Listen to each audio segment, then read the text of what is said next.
British embassy officials, escorted by two agents, are preparing to travel to Nairobi. Just as their vehicles enter a busy downtown area, a truck loaded with fruit suddenly spills its cargo all over the road. At the same time, a woman takes advantage of the chaos to hide a machine gun beneath her skirt. At first, the agents don't think much of it, but before they can react, a storm of bullets rains down on them. Several people in the lead vehicle are killed on the spot. Realizing what's happening, Scott jumps out of the car and returns fire. However, the terrorists circle around to the rear and gun down all the officials in the second vehicle.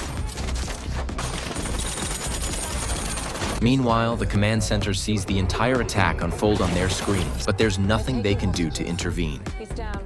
We need to get Scott out of there. After Scott takes down two attackers, he suddenly realizes his pistol is out of ammunition. At that exact moment, an enemy hurls a grenade in his direction. As Scott tries to move forward, he's knocked flat by the blast wave from the explosion.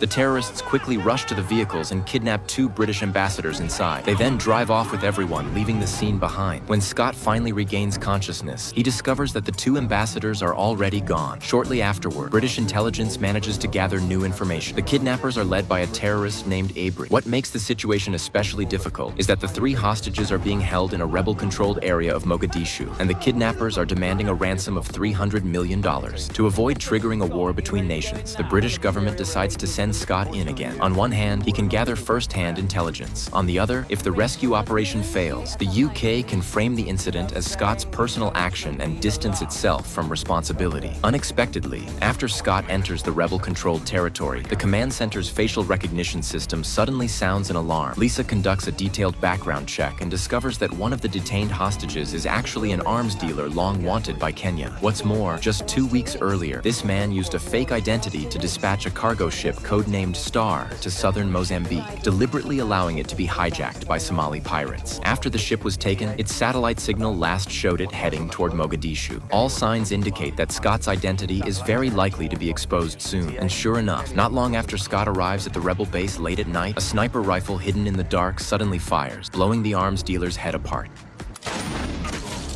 Immediately afterward, Scott's cover is blown as well. As he tries to escape, he's surrounded by terrorists, followed by a brutal beating.